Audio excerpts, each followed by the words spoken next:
Les entretiens des patriotes. Bonjour à tous, heureux de vous retrouver. Macron, rattrapé par ses addictions, et instrumentalise-t-il la Coupe du Monde de football? Pour cacher son bilan, avant de répondre à ces questions et traiter de nombreux sujets d'actualité, vous connaissez la coutume sur cette chaîne. Je commence toujours mon entretien par remercier ceux qui m'ont permis justement de le produire, car ils m'ont financé à l'aide des merci rémunérateurs. Et aujourd'hui sont à l'honneur des fidèles parmi les fidèles, Christophe Dupin, Philippe Bohen, Marie et Patrick. Merci à eux du fond du cœur. Et puis je tenais à vous remercier pour votre soutien incroyable. Oui, il faut aider la réinformation en ces temps de très graves menaces sur la liberté d'expression. Comment faire? Eh bien, c'est simple. Levez le petit pouce, écrire de gentils messages, diffuser sur d'autres réseaux sociaux. Et puis surtout, n'oubliez pas d'activer votre cloche notification. Merci à tous. Hier, l'équipe de France de football a battu le Maroc par 2-0. Remarquez que je devrais être fier, content, exulté, comme de nombreux Français. Eh bien non, j'ai comme un goût amer dans la bouche après cette victoire. Qu'est-ce qui me gêne? Le sport business? Oui, un peu, mais il n'y a pas que cela. Depuis les Jeux Olympiques de 2024, ce n'est plus possible. Le sport est devenu un divertissement, au sens pascalien du terme, bien entendu. C'est-à-dire que les matchs de foot sont instrumentalisés par le pouvoir afin d'occulter le réel. Voilà, divertissement, c'est une diversion. Justice aux ordres, journalistes aux ordres, sportifs aux ordres, on n'en peut plus sous Emmanuel Macron. Et une chose est sûre, c'est que Macron ne se cache pas de cette instrumentalisation, de cette privatisation des événements sportifs. Le... Parce que c'est simple, le foot, c'est son dernier atout, pour cacher son abominable bilan. Alors si on résume, Macron gâche la fête en instrumentalisant le sport, et puis ensuite, il y a souvent des délinquants qui cassent tout après les matchs. Mais notez une chose, le point 1 permet le point 2. Et je vais vous le démontrer par ailleurs. Mais auparavant, allumez vos postes de télévision, mettez-vous sur les chaînes d'information en continu. Qu'est-ce que vous allez voir? Eh bien, des journalistes qui vont passer en boucle les buts d'hier soir, c'est interview sur interview de sportifs, d'entraîneurs, d'hommes politiques. Foot, foot, foot à la TV. Ces journalistes sont en train de construire un joli paravent aux nouvelles du jour. Et vous vous doutez que ces nouvelles ne sont pas très favorables au pouvoir. Marc Vanguard. Les chiffres définitifs pour l'année 2025 viennent d'être publiés le 9 juillet. Il y a plus de 12 tentatives d'homicide par jour en France. C'est 2 fois plus qu'en 2017. C'est effrayant. Il sera urgent en 2027 de reprendre le contrôle. Vous voyez un journaliste demander des explications à Emmanuel Macron sur l'explosion de la délinquance? Non, évidemment.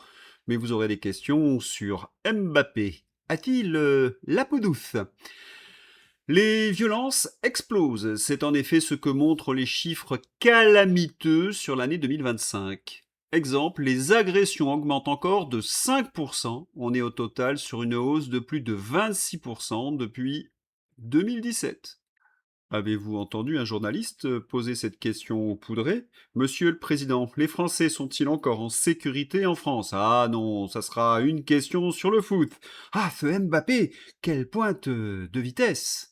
Diversion, diversion, diversion. Est-ce que cette hausse de violence enregistrée est un phénomène normal observé partout en Europe? Non. La hausse des homicides en France est sans commune mesure avec ce que l'on voit dans les grands pays voisins. Et encore, ces données Eurostat datent de 2024. Et bien entendu, les étrangers sont surreprésentés dans les crimes et délits. C'est vrai depuis des décennies, c'est vrai partout en Europe et c'est encore vrai en France en 2025. Et vous ne risquez de trouver aucun article de fond sur le sujet de la délinquance et de l'immigration. Le sujet est cadenassé, je l'ai expliqué à de nombreuses reprises. Et que trouverez-vous à la place dans l'immonde et autres torchons de la presse aux ordres? Des fake news, bien sûr. L'immigration est positive pour l'économie dans son ensemble. Pourquoi est-elle aussi impopulaire? Dans une nouvelle étude, Le Monde assure que l'immigration est positive pour l'économie. Marc Vanguard dénonce une étude militante et des affirmations, bien entendu, mensongères. Vous savez ce que me rappelle cet article de propagande de l'E-Monde? La querelle sur le niveau scolaire. En 2006, la gauche expliquait à longueur de colonne dans sa presse que notre système éducatif était toujours aussi performant. Ceux qui prétendaient le contraire étaient des grincheux. Délire qui se heurtait bien évidemment aux témoignages des parents d'élèves, des professeurs et surtout des études sérieuses, mais qui étaient soigneusement cachées par ces journalistes de gauche. Et puis vint PISA. PISA, c'est une étude qui compare les différents systèmes éducatifs occidentaux. Et la France sortait bonne dernière de ce classement. La propagande gauchiste explosait, les mensonges des socialos, là encore en pleine lumière, quant aux charlatans pédagogos humiliés. Alors la question qui se pose, a-t-on quelque chose qui ressemble à PISA au sujet de la délinquance? Oui, la France se situe à la 99e place sur 163 dans le classement des pays les plus sûrs au monde entre la Tanzanie et le Gabon. Le Global Peace Index souligne une dégradation du climat intérieur, une baisse de la sûreté et de la sécurité sous l'effet d'une hausse de la criminalité violente. La France se classe entre la Tanzanie et le Gabon, loin derrière ses voisins européens. L'Islande reste la référence mondiale et occupe la première place du classement pour la 19e année consécutive. Ce que ces socialo-macronards européistes vous cachent avec tant d'ardeur est connu du monde entier. Mais regardons ce classement de plus près. Pour le Global Peace Index 2026, la France donc se classe 99e sur 163. L'Algérie, le Guatemala, la Bolivie, le Liberia sont devant notre pays. Bravo champion, bravo Macron. Nous vivons une époque schizophrénique. Les femmes hésitent à sortir la nuit, elles se couvrent pour éviter d'être harcelées, le narcotrafic continue son expansion, la délinquance explose, les homicides également, mais selon les socialistes macronards, tout va très bien. Faudrait vraiment qu'ils investissent dans la lunette, car tout est là, sous leurs yeux. Ça fait le tour du monde. Quelle image déplorable qu'on donne, oui, au reste du monde. Que voyons-nous sur l'image? Eh bien, les boutiques des Champs-Élysées, la plus belle avenue du monde, qui se barricadent en raison d'un match de foot. C'est clair, non? Macron a tiers-mondisé notre pays. Délinquance et pauvreté. L'économie. La dette publique française dépasse 3 500 milliards d'euros, 118% du PIB en 2026, source Reuters. La France emprunte massivement 310 milliards d'euros en 2026 pour financer son déficit. Le poids de la dette, premier poste budgétaire, 58 milliards d'euros en 2026, plus 7,5% environ. Le taux à 10 ans est passé de 3,7 à 3,9% en 2026.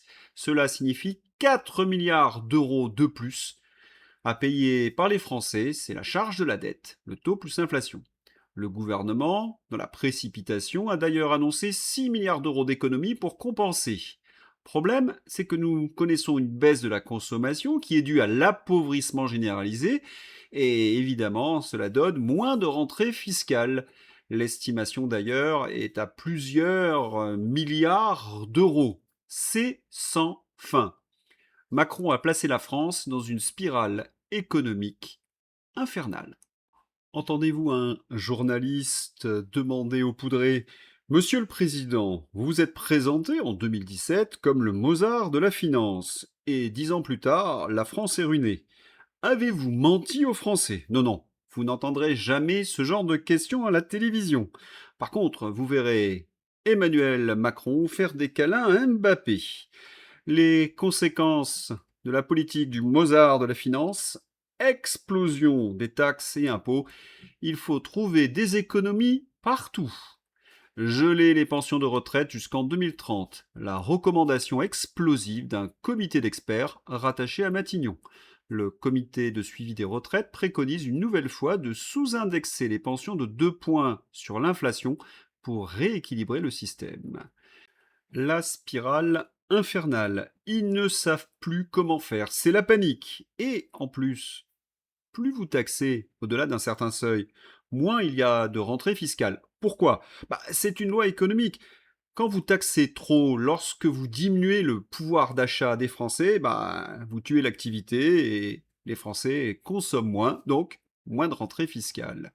Et les conséquences sont là. Le taux de pauvreté reste stable en 2024 à son plus haut niveau mesuré depuis le lancement de cet indicateur en 1996. Un joli titre trompeur, parce que la pauvreté augmente encore en France.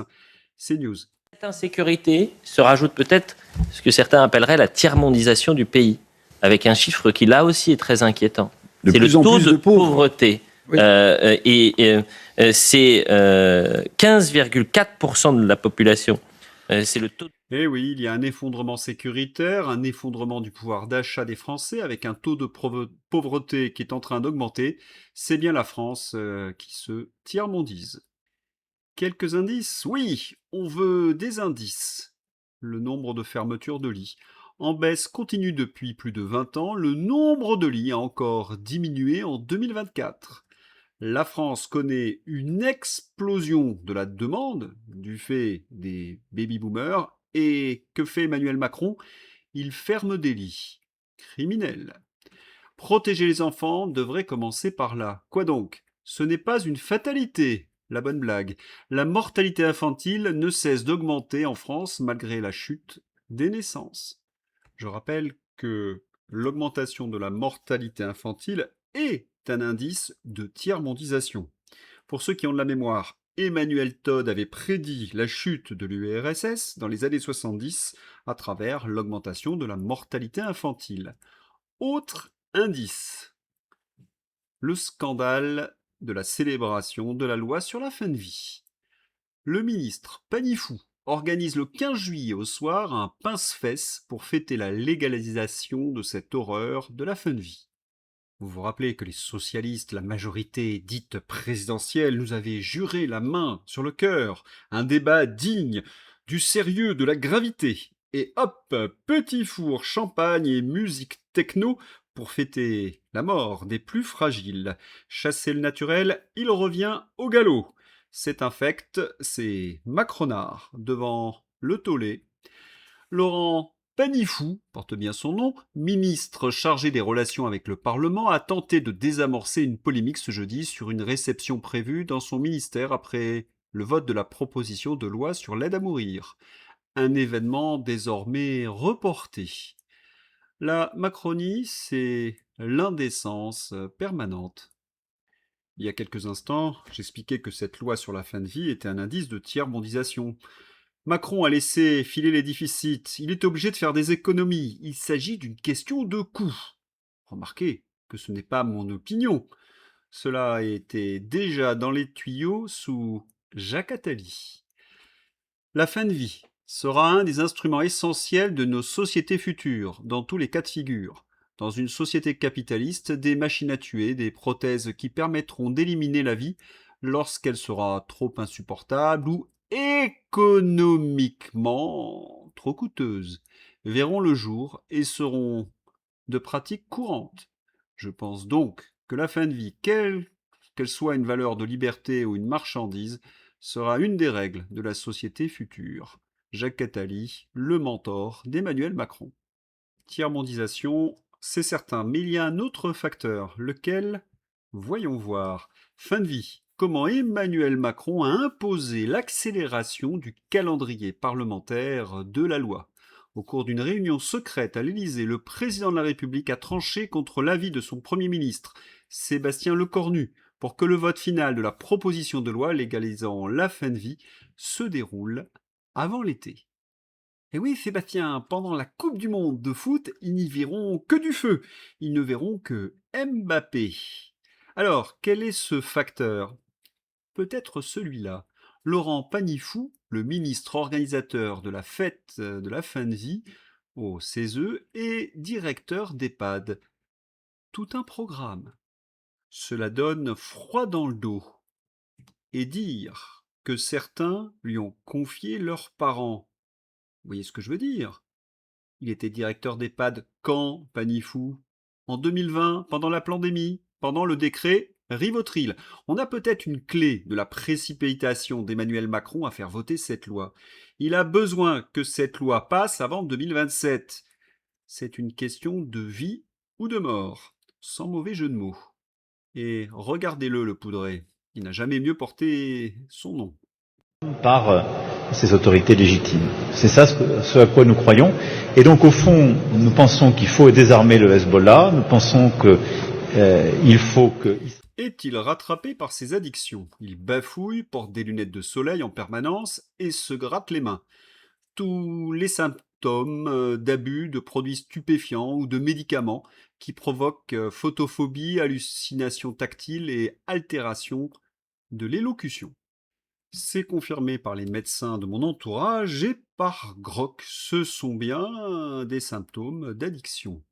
Le grattage, souvent lié à la formication, sensation d'insectes sous la peau, typique de produits stupéfiants, la poudre, locution trouble, effet dépresseur ou confusant de nombreuses substances, œil infecté, complications directes fréquentes chez les usagers.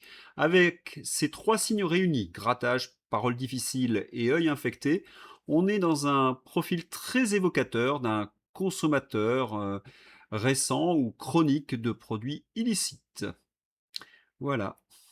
Je n'affirme rien, c'est troublant, mais pour lever le doute, un petit contrôle entre guillemets antidopage, à une époque surtout, on exige une totale transparence de tous les citoyens français. Notez un autre indice, le contre-feu. Ce diable de Lecornu exige un dépistage dans ses ministères. Cela sonne comme un aveu en plus. Panique chez Gabriel Attal. Louis Jubelin, le spin doctor et conseiller en communication de Gabriel Attal de 2018 à 2024, a témoigné dans un podcast Politico de son addiction passée à un produit stupéfiant. Il a décrit un épisode personnel douloureux avec une consommation ponctuelle. Il reconnaît même d'anciennes photos de fête. La diffusion de l'entretien a été suspendue peu après. Attal dément toute intervention. Mais oui, ce n'est pas lui qui a demandé. Et Jubelin dit simplement qu'il n'avait plus envie de sortir le podcast. Le timing tombe pile avec la circulaire Lecornu sur les tests anti-dopage, entre guillemets. Le dépistage de Sébastien et la panique d'Attal, encore des pièces apportées au dossier. Contre-feu et diversion. Allez, on ajoute un petit rappel.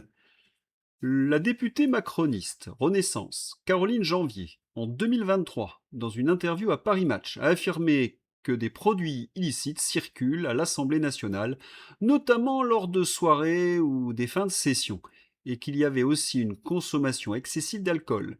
Elle a évoqué des pratiques addictives chez certains élus et même chez les ministres. Affirmation confirmée par le flagrant délit Emmanuel Pellerin, que l'on voit en compagnie avec Manu dans l'Assemblée nationale. Il consommait donc des produits interdits. Vous avez le cas Andy Kerbra, qui achetait avec l'argent de nos impôts des produits stupéfiants. Et également le cas du sénateur Guerriot, qui utilisait des produits dangereux pour essayer de profiter de sa collègue députée. Mais vous n'aurez jamais d'enquête de la part de la Macronie. Braun-Pivet veille au grain, oui, celle qui voulait faire garder ses poules par les CRS. Charles Aloncle. Par exemple, j'ai appris il y a encore 24 heures que Yael Braun-Pivet, présidente de l'Assemblée nationale, avait décidé jusqu'à la campagne des présidentielles d'arrêter toutes les commissions d'enquête. C'est une décision qui est inédite, c'est une décision en plus qui est anticonstitutionnelle parce que le droit des commissions d'enquête, notamment pour... Et c'est complètement anticonstitutionnel. Les Macronards doivent vraiment paniquer pour vouloir mettre en place ce système Big Brother 2.0. Et notez qu'il refuse de se soumettre à la moindre commission, voire à la moindre question de journalistes indépendants. Il préfère répondre aux questions de BFM sur Mbappé. Et ce qui est insupportable, c'est qu'ils ont bien entendu voté des lois qui pourrissent la vie des Français. Mais eux, ils y échappent. Des privilèges. Oui, une nomenclatura pourrie jusqu'à la moelle. Carole Delga, présidente PS de la région Occitanie, a été prise en flagrant délit d'utilisation abusive d'un gyrophare sur sa voiture de fonction, révèle le Canard enchaîné. Son opposant LR a transmis les faits au ministère de l'Intérieur. Il crée des bouchons dans les villes, puis s'en émancipe avec des gyrophares. Privilège. Autre exemple et autre saleté, DPE. À l'absurdité des normes vertes, quand le diagnostic condamne l'habitant. Investir des sommes folles pour s'offrir un logement classé A, symbole absolu de la vertu énergétique, et suffoqué par 35 degrés à l'intérieur dès les premières chaleurs. Un bel exemple de l'hypocrisie monstrueuse de nos politiques. Leurs bureaux, leurs logements sont climatisés. Mais ils refusent la climatisation aux Français. Alors vous pouvez cuire à petit feu, ils n'en ont rien à faire, même si ce sont eux les responsables. Peut-être vont-ils vous proposer l'aide à mourir. Le projet de loi logement prévoyant le retour sur le marché de 700 000 passoires énergétiques a été adopté au Sénat. C'est le pompon. C'était une mesure que l'on demandait depuis des années. Pourquoi? Parce qu'il y a un effondrement du marché immobilier, de la construction. Alors, que font-ils? Au mois de juillet, en catimini, ils font voter le retour de ces 700 000 passoires énergétiques pour cacher le désastre, comme d'habitude. Mais quelle bande... Ah, je dirais pas quoi, on va rester convenable. Chat contrôle. L'Union européenne vient de cracher sur son Parlement. 314 voix pour rejeter chat contrôle, 276 pour le garder. Mais c'est adopté. Mais c'est quoi ce tour de passe-passe? Comment se fait-il qu'il n'y avait que 276 voix et que ça a été adopté contre 314? Oui, comment cela se fait-il? L'astuce de l'UE expliquée. Parce que Chat Control était une proposition du Conseil européen, 360 voix étaient requises pour l'annuler. 360 voix représentent une majorité de tous les députés européens et pas seulement ceux présents. L'astuce consistait à programmer le vote le dernier jour de vote avant la pause estivale, quand de nombreux députés sont déjà absents ou en vacances. De cette manière, il n'y a pas assez d'électeurs pour annuler la loi. D'où le fait que le vote d'aujourd'hui pour annuler Chat Control n'a obtenu que 314 des 360 voix nécessaires. Dans un tel vote d'annulation inversée, chaque absent compte effectivement comme un vote pour la mauvaise loi. Ursula et sa bande, utilisant la propre politique de longues vacances de l'UE pour berner le Parlement et faire passer la surveillance, c'est le summum de l'Union européenne. Vidéo avec des nombreux membres du Conseil qui ont fait passer Chat Control. Ursula, Macron, Merz, Mélanie et compagnie. La colère gronde. Eh bien, muselons le peuple. De l'Union européenne à Lecornu. Sébastien Lecornu veut tripler les peines contre les faux contenus en période électorale. Le texte arrive fin juillet, à 1 an de la présidentielle. Traduction.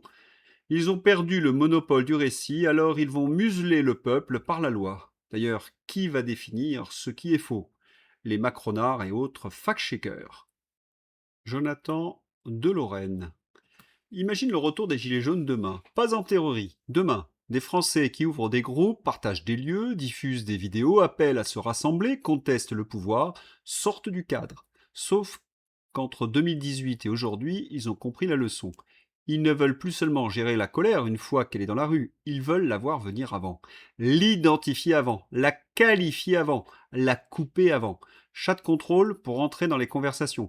L'authentification pour attacher les comptes aux personnes, les réseaux encadrés au nom des mineurs, de la haine, de la désinformation, le référé anti-manipulation pour frapper vite en période électorale. Voyez le tableau. Demain, un mouvement populaire ne sera plus seulement confronté au CRS, au LBD et aux médias, qui le saliront en boucle. Il devra d'abord passer les filtres numériques du pouvoir. Tous ceux qui auront la tête qui dépasse se feront harceler juridiquement. Et si une vidéo dérange, faux contenu. Si une accusation sort trop tôt, manipulation. Si une organisation prend trop vite, ingérence. Si la colère devient massive, menace pour la démocratie. Ils n'ont pas peur des fake news. Ils ont peur que les Français puissent encore se parler, se reconnaître, dénoncer ensemble, se battre pour leurs droits et se retrouver et s'organiser sans leur permission. Doit-on avoir peur? Non, parce que nous avons affronté dans l'histoire des ennemis bien plus difficiles. On trouvera des parades. Et eux, ils sont très minoritaires et leurs murailles de censure et de répression sont dérisoires. Bon. Mais si nous voulons réussir, il faut retrouver le goût de la démocratie, de la liberté et de la fraternité. Tenez, un exemple à suivre. Leclerc. Là-bas, chacun est seul et en constant danger de mort. Et il n'y en a pas un seul, vous m'entendez, qui renoncerait, sans même savoir si sa mission aura un impact. Tous escomptent que tôt ou tard, l'ennemi sera noyé par tous ces actes. Voilà, superbe extrait de la deuxième partie de la bataille de Gaulle. L'extrait en entier dans ma description. J'écris ton nom. Avec ce très beau discours émouvant de Leclerc, interprété par Neil Schneider avant la bataille de Ksar. Gilane, sur le sens de la France combattante. Tous les Français doivent voir ces deux films. On a donc le choix. C'est soit Leclerc, soit ça. Manu qui serre la main avec le complice du massacre du Bataclan. Ouh, ça, le défilé du 14 juillet. Si l'accès au défilé sur les Champs-Élysées a toujours été contrôlé, pour la première fois, un enregistrement préalable en ligne sera demandé.